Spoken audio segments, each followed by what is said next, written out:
Radio Publique Africaine.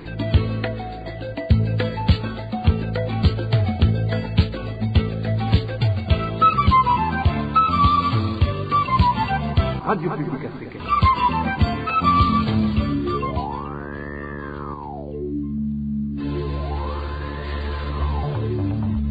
C'est le moment de suivre le journal parlé en français. Bienvenue chers auditeurs de la RPA dans cette édition. À la présentation de ce journal, le premier après 2 semaines d'interruption des programmes des médias RPA, Radio Inzamba, Radio-Télévision Renaissance, vous serez au micro avec Bob Rugurika. Au sommaire de ce journal, la population burundaise ainsi que des acteurs internationaux qui suivent de près la situation du Burundi déplorent le blackout complet de l'information indépendante durant les 2 semaines d'interruption de 3 médias opérant à partir de l'étranger. Les autorités burundaises soupçonnées d'implication dans un commerce de stupéfiants, 2 hommes d'affaires sont déjà sous les verrous dans cette affaire. Vous aurez le point avec notre collègue Clarinette Kwizera. Au chapitre de la santé, la propagation de la Covid-19 inquiète le corps soignant au Burundi. L'irresponsabilité de certaines personnes testées positives et l'absence de rigueur du ministère de tutelle seraient le facteur principal de cette propagation galopante. Dans un instant, vous aurez les détails de ce journal.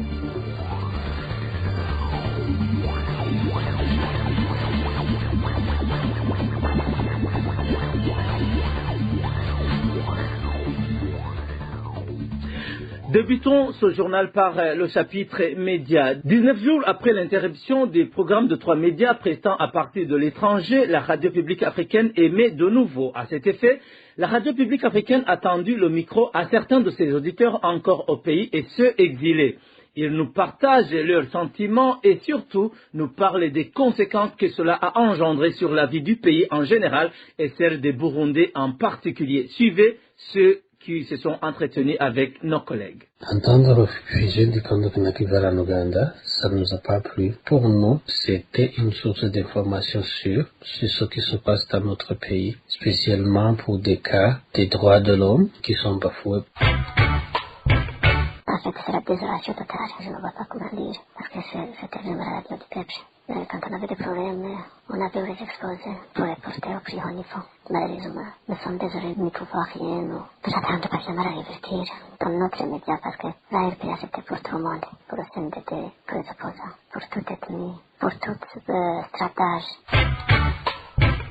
En fait, le bon moment pour exprimer ce que j'ai ressenti, parce que la nouvelle de la fermeture de la RPA est tombée. La RPA nous renseignait sur les différents délits commis par le pouvoir CNDD-FDD. Aujourd'hui, on entend dire que les hautes autorités du pays, dont le ministre de la Santé, serait impliqué dans un commerce illicite de stupéfiants qui nous enverrait aux terroristes se trouvant en Afghanistan ou en Somalie.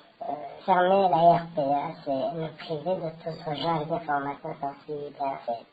Et c'est sans parler de la peur dans laquelle nous vivons, car nous sommes conscients qu'une fois nos vies en danger, nous n'aurons personne pour arrêter à temps. Tous les signaux sont déjà là qui montrent que si on ne tire pas attention, il y a risque de génocide contre les Tutsis au Burundi, ainsi que les Hutus de l'opposition. La radio aidait à ce que les gens s'expriment par rapport à ce danger. Alors vous comprenez que si la radio ferme, finalement, ce préparatif pourrait être une réalité et le Burundi tombe dans une catastrophe sans nom. Alors vous comprenez finalement que la fermeture de la radio RPA, c'est une perte grave parce que c'est à travers même cette radio que les Burundais pouvaient s'exprimer pour dénoncer les enseignements de la haine qui enseignent la haine contre les Tutsis avec l'appui de certains membres du gouvernement et certains hauts cadres du parti au pouvoir, le CNDD-FDD. Alors vous comprenez qu'en bref, le 24 mars dernier, ça a été comme une journée très noire dans l'histoire de la vie nationale au Burundi. Certaines autorités du CNDD-FDD elles-mêmes disent que c'est vraiment une faille terrible parce que la radio RPA les aide à se corriger dans leur mission. Vous comprenez combien cette radio était très importante pour la vie de la population, surtout dans ces conditions où le pouvoir est une dictature sans nom. Toujours au chapitre de nos médias, les médias burundais qui travaillent à partir de l'étranger depuis 2015 ont énormément contribué à faire connaître des crimes en cours au Burundi, estiment les défenseurs internationaux des droits humains. Karina Tertakian de préciser donc que les auteurs de ces crimes, dont les agents de l'État burundais, auraient profité de l'interruption des émissions de ces médias au détriment de la population burundaise victime des actes de violation. Suivez Karina Tertakian de l'Initiative des droits humains au Burundi. Elle travaille sur le Burundi depuis plusieurs années. Ces médias ont comblé un vide depuis plus de 5 ans maintenant. Un vide très important puisque avant 2015, énormément de Burundais dépendaient de ces radios, quand elles travaillaient encore au Burundi, dépendaient de ces radios pour avoir accès de manière quotidienne à différentes informations sur ce qui se passait au pays. Donc c'est sûr que l'absence de ces médias arrange les autorités burundaises et arrange surtout les auteurs de violations des droits humains, puisque ces radios étaient l'un des canaux de diffusion les plus importants pour des informations sur des violations de droits humains en ce qui concerne directement la population burundaise. Alors bien sûr, il y a des associations burundaises qui enquêtent, qui diffusent des rapports, la plupart de l'extérieur, elles aussi, mais ces rapports, le plus souvent, ne vont pas être facilement accessibles pour la population burundaise, contrairement aux radios qui sont plus facilement accessibles. Bon, ce qui est clair, c'est que la suspension des médias, d'une façon générale, dans n'importe quel pays d'ailleurs, va toujours arranger les personnes qui veulent commettre des crimes, qui veulent agir en toute impunité. Donc nous espérons sincèrement que ces médias pourront reprendre leurs émissions aussi rapidement que possible. Toujours au chapitre de nos médias, Emejire Bizimana, professeur en communication à l'Université de Québec, explique que les médias indépendants burundais ont suffisamment prouvé leur apport dans le processus de démocratisation du pays. Un apport dont ils seraient victimes car persécutés depuis plusieurs années par différents régimes qui ont dirigé le Burundi. Suivez professeur Emejire Bizimana, il est professeur d'université au Canada. Les relations entre les médias et le pouvoir politique au Burundi se portent très très mal. Depuis la crise politique de 2015, on sait très bien que plusieurs médias, particulièrement les radios indépendantes, ont été physiquement attaqués et brûlés, et que plusieurs responsables et journalistes ont été forcés à l'exil. Donc les relations sont vraiment très tendues entre les responsables politiques et les médias. Je rappellerai que certains responsables sont frappés par des mesures judiciaires pour complicité présumée avec les putschistes, ce qui est une grave accusation bien sûr. Donc la liberté de presse a été la très grande victime de cette crise de 2015 et de ses relents. Même après, il faut dire que la situation ne s'est pas vraiment améliorée. Il n'y a pas eu une accalmie. Alors ce n'est pas nouveau, ce n'est pas que des pouvoirs récents dans l'histoire du Burundi, parce que dans le passé, les médias au Burundi ont été très dynamiques et ont démontré qu'ils ont été très utiles au processus de démocratisation. Une courte pause et nous parlons sécurité dans ce journal. RPA. Parlons gouvernance à présent. 2 hommes d'affaires sont sous les verrous depuis bientôt 2 semaines pour une affaire de stupéfiants. Prosper Akizimana, alias Gisiga, et un ressortissant kenyan, tous co-gérants de l'usine pharmaceutique Pona Pharmaceutical, sont locataires de la prison de Rumonge. À l'origine, un scandale de commerce de stupéfiants qui serait fabriqué au sein de l'usine pharmaceutique basée à Bujumbura. Un membre du gouvernement CNDD-FDD est également cité dans cette affaire. Il s'agit du ministre de la Santé publique Tade Ndikumana. Le point avec notre collègue Clarinette Kwizera. Tout a commencé en 2018 quand le ministre de la Santé, Dr Tade Ndikumana, a autorisé l'importation du composé chimique éphédrine. Plusieurs tonnes d'éphédrine ont été commandées en Inde, produit très contrôlé au monde. La réglementation de son achat exige qu'à toute commande, le pays doit expliquer les quantités et les raisons de l'achat. La commande du Burundi a donc inquiété la communauté internationale. Plus est, l'organisation pharmaceutique PONA, qui figurait dans les documents de commande comme acheteur, n'existe pas encore.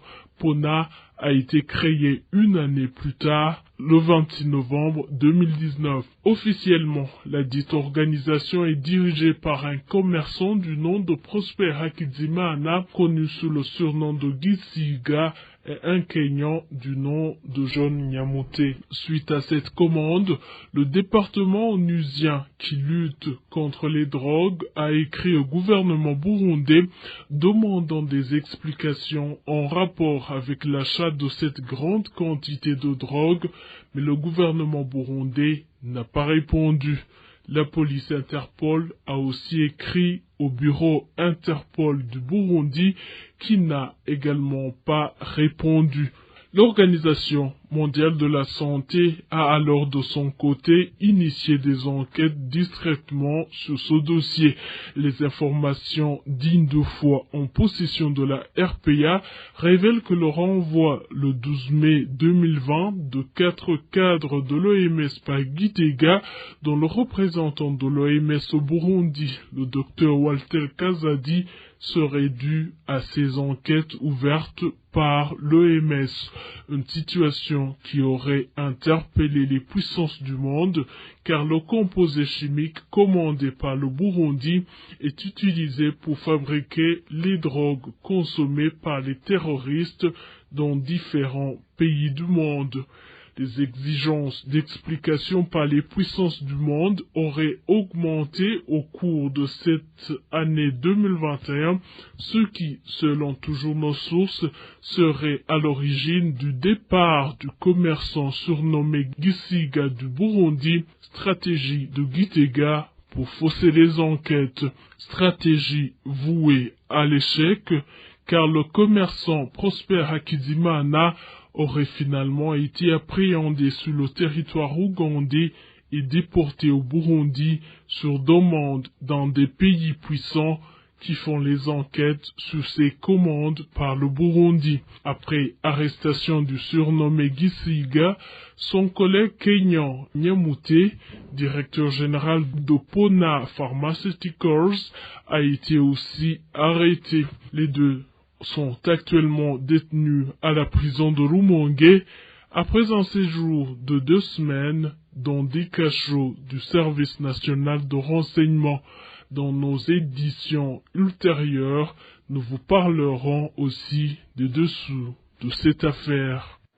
Toujours au chapitre de la gouvernance, plus de 33 millions de francs burundais auraient été détournés par le secrétaire du parti CNDD-FDD en commune Mutimbuzi de la province de Bujumbura, un montant qui serait destiné à la construction d'une permanence communale du parti. Pourtant, selon la population de cette commune, ces travaux ont été suspendus il y a 2 ans. La population demande une enquête urgente. Reportage de notre collègue Mahoro Francine. Le montant en question s'élève à 33 500 francs beaux. Selon nos sources, tout cet argent aurait été détourné par Élisée Nindorera, le secrétaire communal du parti CNDD-FDD à Mutimbuzi. Au départ, pour suivre les mêmes sources, cette somme était destinée à la construction d'une permanence du dit parti au niveau communal. Une permanence qui est érigée sur la sous-colline Buhomba. À cet fait, chaque colline avait été sommée de contribuer à hauteur de 500 000 francs burundais. Le reste ayant été tiré de caisses de ce parti de l'Aigle. Témoignage d'un des habitants de la place. Les travaux de construction ont débuté il y a 5 ans mais n'ont pas encore été achevés. Le parti CNDD-FDD au niveau communal s'était déjà préparé en termes de moyens car il avait vendu en 2016 une de leurs parcelles située à Kajaga. C'est le bureau du parti dirigé par Élisée Nindorera qui s'est chargé de cette vente. Ce terrain a été vendu à 17 millions de francs burundais. Le même Élysée a ensuite ordonné à chaque colline de contribuer à raison de 500 000 francs burundais. Si on multiplie cette somme avec les 33 collines que compte la commune Mutimbuzi, on obtient une somme de 16 500 000 francs burundais. Quant aux natifs de la commune qui ont été nommés par décret présidentiel, ils devraient fournir du ciment et des fers à béton nécessaires pour la construction de la dite permanence. Ce qui frustre les habitants de Mutimbuzi, c'est que 5 ans après le début des travaux, cet ouvrage n'a dépensé que le stade de fondation. Ils demandent que des enquêtes soient diligentées car ils craignent que cet argent ait été détourné. Ça fait déjà 2 ans que les travaux ont été suspendus. Nous demandons à l'inspection générale de l'État de faire des enquêtes sur la gestion de cet argent. Pour le moment, une autre liste de contributions vient d'être élaborée par le même secrétaire du parti CNDD-FDD en commune Mutimbuzi en fait de redémarrer les activités. Nous y reviendrons dans nos éditions ultérieures. 3 corps sans vie ont été retrouvés tout près de la rivière Rusizi sur la transversale 4 de la colline Kasenyi, commune Buganda, province Cibitoke, le soir de ce dimanche. Nos sources à Buganda indiquent que ces corps ne portaient pas des habits et étaient ligotés. Les victimes n'ont pas été identifiées. Selon toujours nos sources à Buganda, les administratifs ont vite donné l'ordre de les enterrer sans faire des enquêtes. Toujours au chapitre de la sécurité, au cours de 2 dernières semaines, la rédaction de la RPA a pu répertorier 12 personnes tuées à travers tout le pays. La province de Cibitoke compte à elle seule plus de la moitié de ces cas d'assassinat. Les détails avec notre collègue Diane Hakizimana. Les 12 personnes ont été tuées durant la période du 29 mars au 11 avril cette année. 7 des victimes sont de la province de Cibitoke.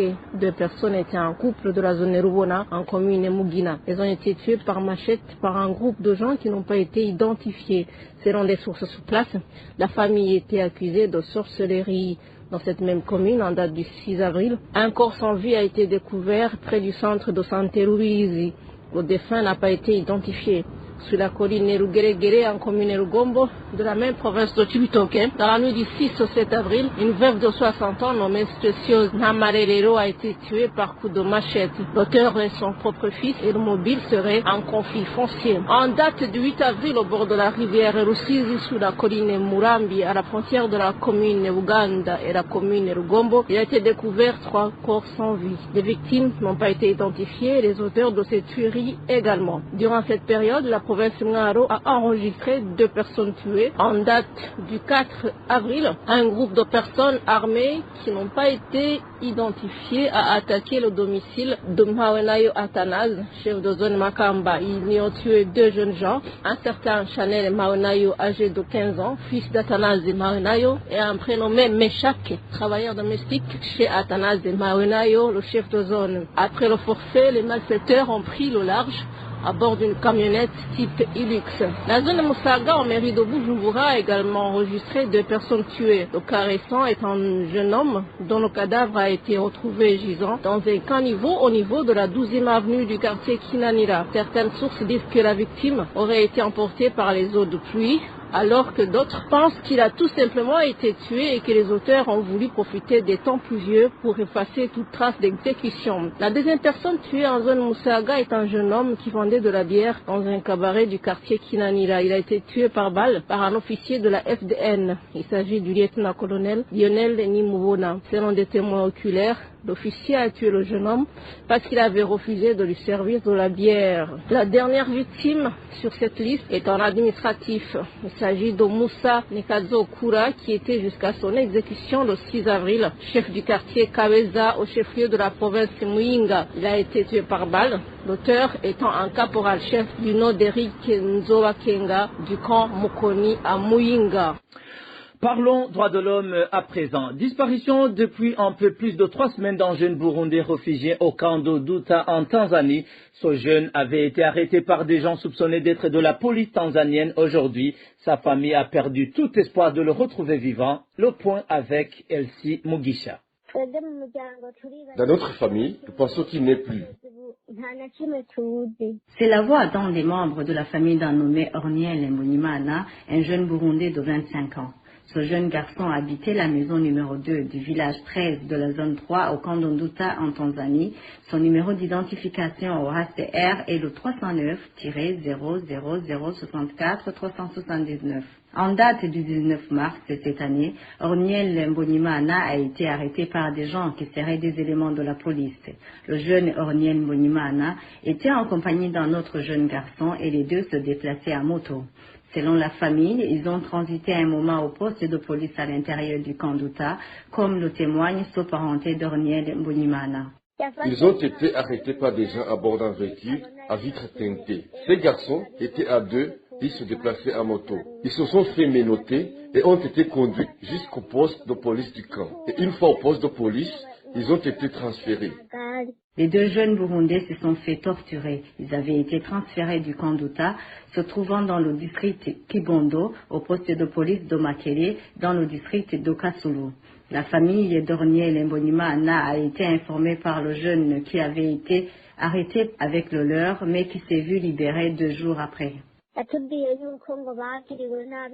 Il nous a dit qu'ils ont été beaucoup tabassés, ce qui a affecté Orniel, et il a commencé à convulser. Il a passé 2 jours dans cet état. Dimanche après-midi, il a été traîné au sol pour être embarqué à bord d'un véhicule vers un lieu inconnu.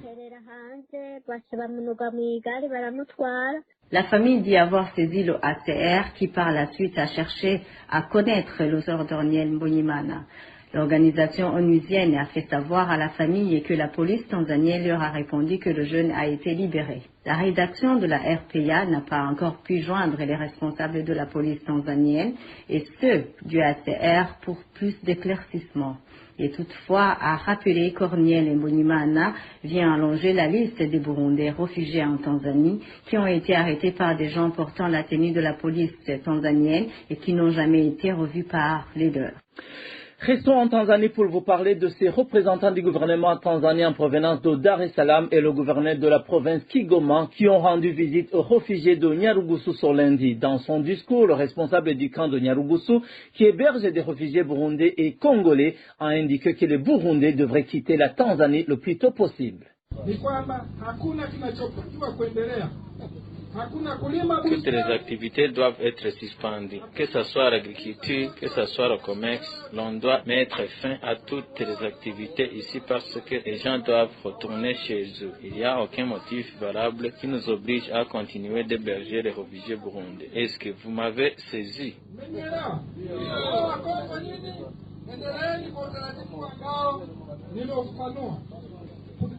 Pour Congolais, nous allons continuer notre collaboration comme j'ai expliqué au début. Vous avez également évoqué un problème d'insuffisance de nourriture. Je n'ai pas compris. Qu'est-ce que vous voulez dire par là? Parce que, à mon avis, on a assez de nourriture ici. C'est vrai, il y a ceux qui souffrent sur ce point-là, mais il y a d'autres qui en profitent d'une manière illégale. Nous sommes en train de suivre de près la question. Kuna watu wanaumia katika haki na kuna watu ambao wasio haki ndio wananufaika zaidi. Autre chose, vous dites que les classes sont insuffisantes par rapport à l'effectif d'élèves. Pour moi, ça, ce n'est pas un problème. Ce que nous devons faire, c'est nous assurer que tous les Burundais dégagent et rentrent chez eux. Et le problème de scolarité, que ces enfants vont être traités chez eux au Burundi.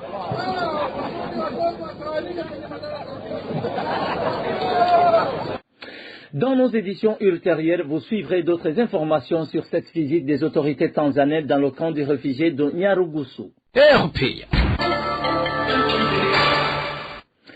Au chapitre toujours des droits de l'homme, la société civile burundaise fait savoir qu'elle ne cessera jamais de demander la justice pour Ernest Manirumba, même si la justice burundaise a mis ce dossier dans le tiroir. Propos de Pacifique Nininahaze, président du FOCODE, qui regrette que la justice burundaise ait ignoré la piste d'analyse des empreintes de certaines autorités burundaises soupçonnées dans ce crime d'État, comme l'avaient suggéré toutes les différentes commissions qui avaient mené des enquêtes sur ce maître. Suivez Pacifique Nininahaze. Après l'assassinat d'Ernest Manirumva, il y a eu 3 commissions d'enquête au niveau du pays, mais aussi il y a eu l'enquête du FBI américain. Surtout les rapports d'enquête, que ce soit de la 3e commission d'enquête que celui du FBI américain, ont conclu sur le besoin de continuer les enquêtes. Il était notamment question de faire des tests ADN sur un certain nombre de personnes, de personnalités des corps de défense et de sécurité, notamment la police et le service national de renseignement. Il était question de chercher les relevés téléphoniques d'un certain nombre de personnalités pour vérifier les connexions téléphoniques de la soirée de l'assassinat d'Ernest Manirumva. En réalité, il était simplement question de continuer les enquêtes et notamment de chercher le mobile. Mais curieusement, au niveau de la justice burundaise, la justice a préféré juger les exécutants de l'assassinat, mais la justice n'a pas voulu connaître les commanditaires et n'a pas voulu connaître le mobile. Jusqu'ici, il est connu qu'Ernest Manirumva était en train d'enquêter sur des armes qui étaient commandées par la police burundaise. Et je rappelle qu'à l'époque, la police était dirigée par le général Alain Guillaume Bunyoni, ministre de la Sécurité, qui depuis sa désignation était devenu celui qui importait les armes. Alors ces armes qui étaient importées n'arrivaient pas dans les stocks de la police. Je rappelle aussi que le rapport des experts de l'ONU sur la RDC a montré à l'époque que des armes étaient plutôt envoyées au Robert FDLR en République démocratique du Congo. C'est sûrement ce sur quoi la justice n'a pas voulu enquêter. Quelle est la situation actuelle? En ce moment, tous ceux qui ont été poursuivis dans le dossier de l'assassinat d'Ernest Manirumva, ceux qui avaient été condamnés, ont été tous libérés. Aujourd'hui en prison, il ne reste que l'homme d'affaires Hilaire Ndaïzamba, qui pour nous est un bouc émissaire. C'est pas celui qui aurait commandé l'assassinat d'Ernest Manirumva. Cela n'a pas de sens, il n'avait pas d'autorité pour le faire. Alors si vous me demandez si finalement nous espérons qu'un jour nous aurons une justice sur Ernest Manirumva, je ne l'espérais pas dans la justice burundaise dans son état actuel, mais je ne perds pas l'espoir qu'un jour nous finirons par avoir toute la justice et toute la vérité sur cet assassinat. Ernest Manirumva était le vice-président de l'OLUCOM et a été assassiné il y a 12 ans. C'était le 9 avril 2009. Pour cette 12e commémoration, la société civile burundaise a envoyé récemment une lettre ouverte au président de la République, Evariste Ndayishimiye, pour que la justice soit faite pour Ernest Manirumva. Toujours au chapitre de la justice, saisine des experts de l'Union africaine ce 30 mars 2021 par 5 anciens hauts responsables politiques et hauts fonctionnaires de l'État burundais dans l'objectif de dénoncer la violation du droit au procès équitable, la violation de l'accord d'Arusha et les persécutions dont ils sont victimes. Au cours d'un entretien accordé à la radio publique africaine ce lundi, Jessica Lex, avocat de ces 5 personnalités, énumère les raisons majeures qui ont motivé cet acte.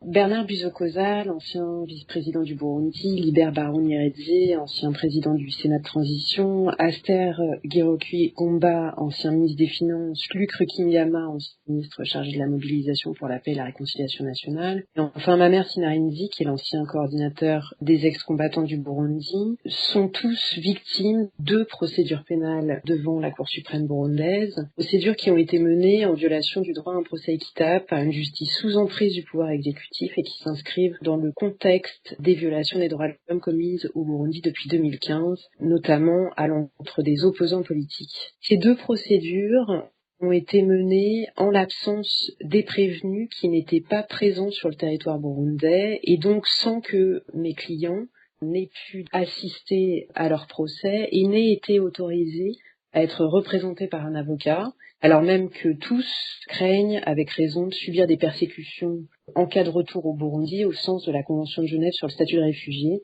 ce dont d'ailleurs la Cour suprême du Burundi était informée. Dans cette affaire d'ailleurs, l'action publique était prescrite depuis 2 ans au moins, compte tenu de l'ancienneté des faits et du code pénal applicable en l'espèce. Enfin, le procès n'a duré que 3 jours et a été mené en violation des principes établis par l'accord d'Arusha. Et en particulier compte tenu du fait que la Commission Vérité et Réconciliation sur les faits à l'origine de cette procédure est tout à fait compétente dans ce cadre et donc la Cour suprême n'avait aucune raison de se saisir de cette affaire. Quant à la question de savoir pourquoi ces clients ont choisi de porter plainte devant les juridictions internationales, Maître Jessica Lex avance l'inexistence de l'indépendance de la justice au Burundi. Les recours en appel à l'encontre des décisions de condamnation n'ont pas été enregistrés Donc aucun recours effectif devant la justice burundaise n'existe aujourd'hui. En fait, j'ai adressé une communication au président de la Commission africaine et au président du Conseil de paix et de sécurité pour leur exposer les persécutions dont mes clients sont victimes, persécutions qui peuvent être, à mon sens, qualifiées de crimes contre l'humanité. En fait, le Conseil de paix et de sécurité de l'Union africaine avait initialement autorisé un déploiement d'une mission africaine de prévention et de protection au Burundi et demandé au gouvernement du Burundi de confirmer qu'il accepte donc ce déploiement, ce qu'il n'a pas fait. Et sur ce point, l'Union africaine avait été claire. L'idée d'envoyer des troupes sans le consentement du gouvernement burundais était mise de côté tant qu'une intensification des violences armées n'avait pas été constatée et avait d'ailleurs déclaré à ce moment-là qu'elle aviserait dans le cas contraire. Ce que l'on peut constater aujourd'hui, c'est que à ce jour, la situation sécuritaire reste totalement incertaine au Burundi. Des violations des droits de l'homme et des crimes internationaux continuent d'être commis et en particulier, mes clients sont victimes de crimes de persécution. Dès lors, la saisine de l'Union africaine, qui, je le rappelle, a pour mandat de promouvoir la paix, la sécurité et la stabilité sur le continent, a pour objectif de leur demander d'intervenir et de protéger. Une courte pause et nous entamons le chapitre santé. RPA. Je vous le disais tout à l'heure, envolée des cas de Covid-19 depuis le mois dernier, le manque de suivi des malades par le ministère de la Santé et le comportement irresponsable des personnes testées positives seraient les principales causes citées par le personnel de santé. Les détails avec notre collègue Dany-Claire Ilatrumva. 713 personnes ont été testées positives au coronavirus dans une période de 28 jours du 10 mars au 9 avril. Ces statistiques sont du ministère de la Santé qui souligne aussi que la contamination est à plus de 92% locale. Les sources de la RPA parmi les agents de santé affectés au programme de lutte contre la pandémie lient cette grande contamination à la politique d'autoconfinement des malades initiée il y a un peu plus d'un mois. Depuis la fermeture du site de l'hôtel Source du Nil, les cas ont fortement augmenté. Le confinement des malades dans ce site aidait beaucoup. Cette forte augmentation de ces cas positifs s'est rédue au fait que les malades envoyés pour se confiner chez eux ne respectaient pas les directives des agents de santé, regrettent les mêmes sources. Qui plus est, pour suivre les sources, plusieurs de ces malades ne bénéficient d'aucun suivi de la part du ministère de la Santé. Actuellement, plusieurs malades de Covid-19 sont renvoyés chez eux, soi-disant pour un autoconfinement. Mais le constat est qu'ils ne le sont pas. Même le ministre de la Santé ne suit pas pour contrôler. La plupart d'ailleurs, au lieu de se confiner, continuent à circuler et sans porter de masque. En plus de ce comportement irresponsable, certains malades ne reprennent pas les médicaments comme il fallait. Ils ne respectent pas nos prescriptions. Certains continuent à boire de l'alcool tout en prenant les médicaments. Tout cela contribue à l'augmentation des cas de contamination. Jusqu'au 9 avril, le ministère de la Santé parlait de 220 cas actifs sous suivi médical, dont 159 pris en charge à domicile. Les sources de la RPA du secteur de la santé, elles, relèvent que, malgré le discours banalisant des autorités du pays, le programme de coronavirus a déjà atteint un taux inquiétant dans le pays et toutes les catégories de Burundais sont déjà atteintes. Du citoyen lambda au cadre de différents secteurs du pays, dont ceux de la présidence de la République. Parlons environnement à présent. La zone Gatumba de la commune Mutimbuzi en province de Bujumbura submergée pour la énième fois par les eaux du lac Tanganyika depuis plus d'une semaine. Plusieurs maisons d'habitation ainsi que des infrastructures publiques sont inondées. Les habitants, dont les maisons ne sont pas encore touchées, font recours à des pirogues pour se déplacer. Les victimes de ces inondations ne savent pas pour le moment à quel sens se vouer et déplorent l'inaction des autorités administratives qui n'ont jusqu'à présent rien fait pour les secourir. Le point avec Hervis Nyomungere. La zone Gatumba de la commune Mutimbuzi, en province de Bujumbura, est l'une des localités de cette province qui prenait du lac Tanganyika. Depuis fin mars de cette année, les eaux de ce lac ont quitté les rives. Après ce débordement, une partie des habitants de la place a été obligée de déménager, un phénomène qui s'est beaucoup accentué. Mardi de la semaine dernière, c'est tout sur les collines Mouchacha 1 et 2, où presque tous les habitants ont été contraints de prier bagage. Idem sur la colline Kinyinya, située dans la localité de Kajaga. là où les maisons ne sont pas encore inondées, les habitants se déplacent à l'aide de petites pirogues, que ce soit pour regagner les domiciles ou pour se rendre au travail. Les victimes de ces inondations indiquent qu'ils sont dans la désolation totale et déplorent l'inaction des autorités administratives, alors que cette situation perdure depuis des semaines. Nous sommes dans la désolation totale. On n'a plus où donner la tête. Il n'y a personne pour nous assister. Même ceux qui ont trouvé refuge à Kigaramango, à Kajaga, ou ceux qui vivent dans les tentes installées à la 2e avenue sont toujours là. Pourtant, les autorités continuent à les ignorer. Bref, on nous a abandonnés à notre propre sort. Pour le moment, bon nombre d'entre eux n'ont nulle part où aller. Selon cet habitant, les plus chanceux sont hébergés par les amis et proches, tandis que les plus nantis louent des maisons en attendant le retour à la normalité. Les gens triment pour trouver qui pourrait éventuellement les héberger. Certains se rendent à Bujumbura pour louer des maisons, ce qui n'est pas du tout à la portée de tout le monde. C'est vraiment une situation difficile et invivable pour la plupart d'entre nous. Hormis ces maisons et infrastructures publiques qui ont été submergées par cette eau du lac Tanganyika, même les champs d'eau n'ont pas été épargnés. À la grande désolation des agriculteurs qui craignent la famine, vu que les hippopotames n'ont rien resté à l'aide de passage. Vous saurez que ce n'est pas la première fois que la zone Gatumba est inondée par les eaux du lac Tanganyika.